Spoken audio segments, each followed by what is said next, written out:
हाँ तो नमस्कार मेरे प्यारे बच्चों, कैसे हो? उम्मीद करता हूँ मस्त हो स्वस्थ हो।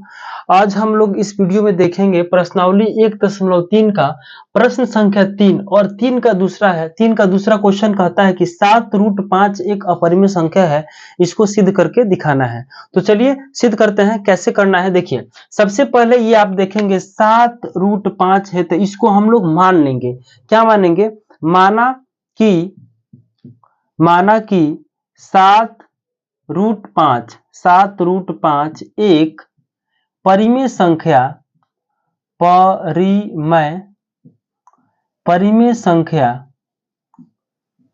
ABCD का कोई भी अक्षर ले लीजिए, MN जो भी है, M है, ठीक है ना। माना कि 7√5 एक परिमेय संख्या क्या है? M है। इसलिए अब लिखिएगा, इसलिए 7√5 बराबर क्या हो जाएगा? M हो जाएगा। और यहां से हम लोग √5 को एक तरफ कर लेंगे, यह M हो जाएगा, गुना में है तो ये हो जाएगा बटा में 7। ये जैसे ही आएगा इसको समीकरण तुरंत जो है 1 मान लेना है। उसके बाद से लिखना है कि M/7 यह क्या होगा? चूंकि यहां पर लिखिएगा, चूंकि M/7 एक क्या होगा? एक परिमेय संख्या होगा। क्या होगा? M/7 क्या होगा जी? M/7 एक परिमेय संख्या होगा। चूंकि M/7 एक परिमेय संख्या होगा, एक परिमेय संख्या होगा। अब कोई कहेगा कि बाबू M/7 परिमेय संख्या क्यों होगा? तो आप कहिएगा कि चूंकि M/7 एक परिमेय संख्या होगा, क्योंकि तो यहां पर डालिएगा क्योंकि क्या लिखिए यहाँ पे, क्योंकि सभी लोग नीचे लिखिए, क्योंकि हम जानते हैं कि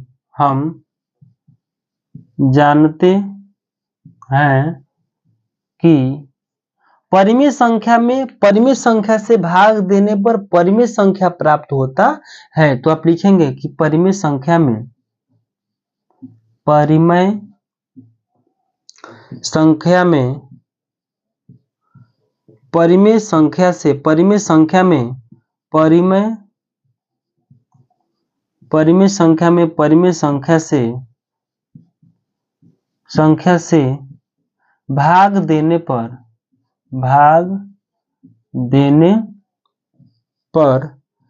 परिमेय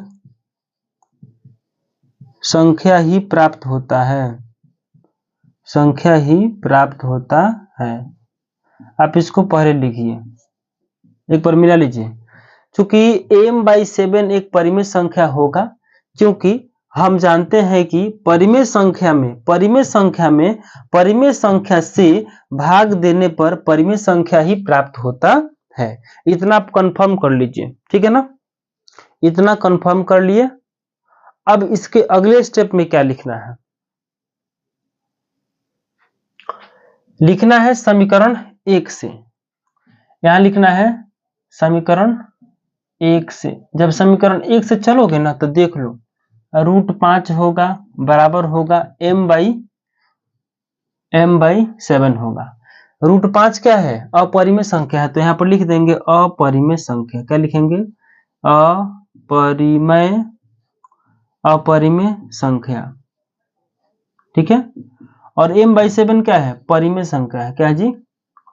परिमेय लिख लो, परिमेय संख्या है, एकदम आराम से लिखो। ये √5 क्या है? अपरिमेय संख्या है। और M/7 क्या है? परिमेय संख्या है, जो कि कभी भी संभव नहीं हो सकता है। तो आप लिख लेंगे नॉट, माने संभव नहीं है। और यहां पर ब्रैकेट में लिख लीजिएगा नीचे संभव नहीं है, जो कि संभव नहीं। यहाँ पर जो जोड़ लीजिए, क्या दिक्कत है? जो कि संभव नहीं है। यहाँ पर लिखने के बाद जो कि संभव नहीं है लास्ट में लिख लीजिएगा, इसलिए 7√5 एक अपरिमेय संख्या होगा। अपरिमेय आप लिख लीजिए। इसलिए सबसे नीचे लिखो, इसलिए 7√5 एक अपरिमेय संख्या होगा। ठीक है, खत्म हो गया ना। अगला जो क्वेश्चन होगा 3 का तीसरा क्वेश्चन, इसके अगले वीडियो में हम लोग देखेंगे। एक एक क्वेश्चन को सॉल्व करेंगे और एक क्वेश्चन को आपको 5 बार बनाना है। देखो बाबू, अगर आपको तेज होना है तो विद्या योगेन रक्षते, विद्या की जो रक्षा होती है वह निरंतर अभ्यास से होती है। तो आपको अगर विद्या की रक्षा करनी है तो आप निरंतर अभ्यास करेंगे। ठीक है, और बार बार प्रैक्टिस करेंगे। एक सवाल को 5 बार 4 बार बनाएंगे ताकि आपका दिमाग जो है रिवीजन में रहे। जय हिंद, जय भारत। ठीक है, चलो।